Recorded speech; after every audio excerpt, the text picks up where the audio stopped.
حال ہی میں نے ایک کیس دیکھا جس میں ایک عورت نے اپنے شوہر سے عدالتی کھلا لیا تھا اور ان کی ایک بیٹی بھی تھی چھوٹی سی.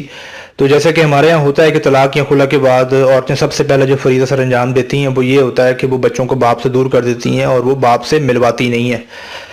بہرحال باپ نے بہت کوشش کی اپنی اولاد سے ملنے کی لیکن وہ ناکام رہا. مجبور ہو کے اس نے کورٹ میں جا کے گارڈین کیس فائل کر دیا کہ چلو اس بہانے جو ہے بچی سے کوئی مہینے میں ایک آدھ یا دو بار جو ملاقات عدالت کے ذریعے ملتی ہے باپ کو وہ تو ملے گی اور وہ اپنی بچی سے ملاقاتیں شروع کرے. تو ملاقات کیا شروع ہونی تھی جناب, وہاں پر بھی وہ 1.5 سال تک خوار ہوتا رہا. بی جناب بچہ لے کے آتی ہی نہیں تھی اور نہ عدالت جو ہے اس کے خلاف کوئی ایکشن لے رہی تھی. تو 1.5 سال کے بعد جناب اس کی اکا دکا ملاقاتیں شروع ہوئیں, وہ بھی اسکیپ کر کے, وہ بھی پورے ٹائم پر نہیں, جیسا کہ ہمارے یہاں عدالتوں میں یہ ہونا معمول کی بات ہے. اور اس دوران اس میں ہوا یہ کہ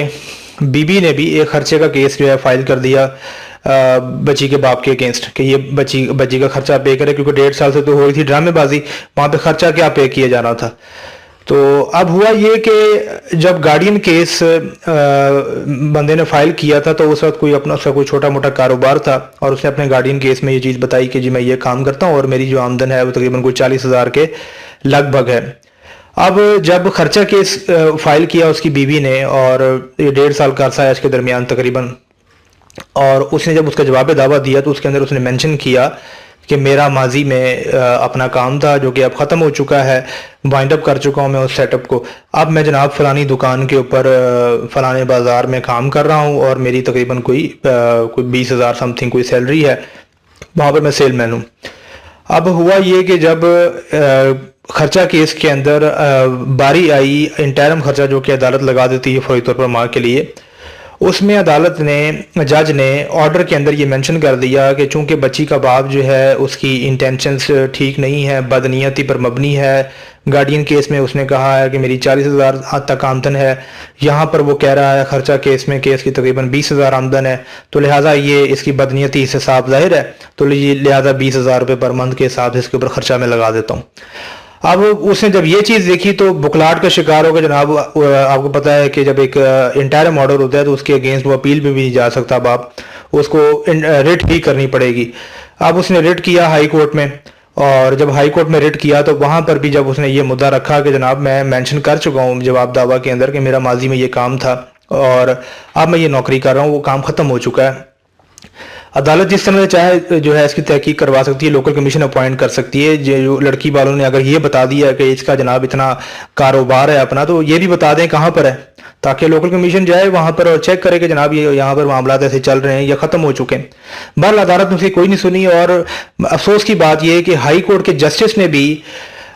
بجائے اس کے کہ اس کے جواب دعویٰ کو پڑھا جائے اس اسٹیٹمنٹ کو بالکل اگنور کیا, اور وہاں پر بھی یہی باتیں شروع ہو گئی کہ جناب آپ تو خود کہہ رہے ہیں اب آپ کی پہلے 40,000 تنخواہ تھی آمدن تھی, اب آپ کہہ رہے ہیں جی 20,000 ہے, تو آپ کے تو بیانات میں تو خود ہی تضاد آ رہا ہے. اور جبکہ اس دوران اس کی کوئی بات نہیں سنی گئی کہ جناب جواب دعویٰ کو بھی پڑھ لیں, اس کے اندر بھی سب کچھ لکھا ہوا ہے. تو یہ ایک بیہیویئر ہے افسوسناک جو کہ ہمیں باپ کے اگینسٹ ہی دیکھنے میں ملتا ہے اپنی عدالتوں کے اندر, کہ ذرا سے بھی جناب جہاں پر کوئی پوائنٹ آف کانفلکٹ جو ہے وہ پیدا ہوتا ہے وہ کر دیا جاتا ہے, اور بعد میں جناب کوئی اس کو پوری طریقے سے ریڈ کرنا بھی نہیں چاہتا اور اس کو جواز بنا کر اس طریقے سے باپ کو خوار کیا جاتا ہے عدالتوں کے اندر. تو یہاں پر سیکھنا یہ چاہیے کہ جتنے بھی باپ حضرات ہیں وہ جب اپنی آمدن کا تذکرہ کر رہے ہیں تو یاد رکھیں کہ جب بھی طلاق یا خلا کا معاملہ ہے, آج کل تو ایک یہ تو ٹرینڈ ایک بن گیا ہے, بیوی نے خرچے کا کیس کرنا ہے لازمی, اور سامان جہیز کا بھی, اور اس طرح کی چیزیں ڈالنی ہیں اس نے, اور باپ کی طرف سے پھر جو ہے وہ کسٹڈی کا کیس بھی کیا جاتا ہے. تو کسٹڈی کا کیس اور خرچ کا کیس یہ دونوں ساتھ ساتھ ہی ہوتے ہیں, بس کبھی گارڈین کیس کو پہلے ہو جاتا ہے, کبھی خرچے کا کیس پہلے ہو جاتا ہے, یہ ڈیپینڈ کرتا ہے سرکمسٹانسز کے اوپر.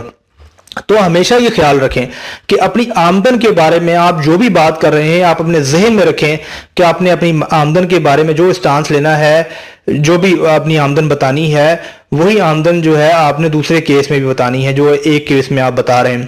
کیونکہ بعد میں اس طرح کے تضادات جو ہے وہ پیدا ہوتے ہیں اور جو بیچ کی سٹوری ہے اسے بالکل سکپ کر دیا جاتا ہے کورٹس کے اندر انفارچونیٹلی، اور ان چیزوں کو نہیں دیکھا جاتا، اور بہت سارے باپ جو ہیں وہ اس طرح کی چیزوں کا شکار ہو رہے ہیں۔ اب ایک اور کیس میں نے ابھی ریسنٹلی دیکھا، اس میں یہ ہوا کہ باپ جو ہے وہ سرکاری ملازم ہے، تو سرکاری ملازم کو تنخواہ جو ہے وہ کبھی بھی وہ ٹیکس کاٹ کے ہی ملتی ہے نا، ان کی ایک گراس سیلری ہوتی ہے اور اس میں جو ٹیکس کی ڈیڈکشن وغیرہ ہونی ہوتی ہے وہ ہو جاتی ہے، اس کے بعد سے جو نیٹ سیلری ہوتی ہے وہ ان کے ہاتھ میں آتی ہے۔ تو جناب جب اس کی جرا کا وقت آیا سامان جہیز کے یہ خرچے کے دعوے میں بچی کے، تو وہاں پر دوسری مخالف پارٹی کے وکیل نے جرا میں ان سے سوال ہی یہ کیا جی آپ کی گراس سیلری کتنی ہے؟ اس نے گراس سیلری جو تھی اس نے بتا دی۔ آپ جناب ان گراس سیلری کو دیکھتے ہوئے عدالت نے 15,000 روپے خرچہ لگا دیا، انہوں نے کہا جی آپ کی یہ سیلری اتنی ہے۔ اب وہ بیچارہ وہاں پہ چیخ رہا ہے اور بتا رہا ہے آرگومنٹس کے اندر بھی کہ یہ گراس سیلری اور نیٹ سیلری میں فرق ہوتا ہے، گراس سیلری میں سے ڈیڈکشن ہونے کے بعد یہ نیٹ سیلری میرے ہاتھ میں بچتی ہے، لیکن جناب کوئی ماننے کو روادار نہیں ہے۔ اب وہ بیچارہ کیا کرے گا، جا کے ہائی کورٹ میں ریٹ کرے گا، تو وہاں پر بھی جناب اگر اس کی قسمت اچھی ہوگی تو ان چیزوں کو کنسیڈر کیا جائے گا، ادروائز اس کا بھی یہی حال کیا جائے گا۔ تو یہ بڑی احتیاط سے ان چیزوں پر بات کرنے کی ضرورت ہے کہ اپنی آمدن کی جو بتا رہے ہیں نا یہ سوچ سمجھ کر بتائیں، اور جو آپ ایک کیس میں بتا رہے ہیں دوسرے کیس میں بھی وہی رکھیں۔ ہمارے یہاں ایک وکلا نے ایک ٹرینڈ بنایا ہے جناب گارڈین کیس کریں، اس میں جناب بڑھا چڑھا کر اپنی آمدن بتائیں، باپ کو یہ کہا جاتا ہے اس سے یہ ایک پلس پوائنٹ ہوگا کسٹڈی حاصل کرنے میں کہ آپ بچے کا زیادہ اچھا خیال رکھ سکتے ہیں۔ جناب والا کوئی ایسا معیار نہیں ہے پاکستان کی عدالتوں میں اس وقت، آپ جتنا زیادہ اپنی آمدن کو شو آف کرنے کی کوشش کریں گے، غلط بتائیں گے، بڑھا چڑھا کر بتائیں گے، اس کا نقصان آپ کو خرچے کے کیس میں ہوگا۔ عدالت آپ کو بڑا خرچہ تو ٹھوک دے گی لیکن کسٹڈی آپ کو ویسے بھی نہیں ملنی۔ تو ان چیزوں کا خیال رکھیں، بعد میں یہ چھوٹی چھوٹی باتیں ہیں جو کہ بڑے مسائل پیدا کرتی ہیں اور جس کا مت کو نقصان ہوتا ہے ایٹ دی اینڈ۔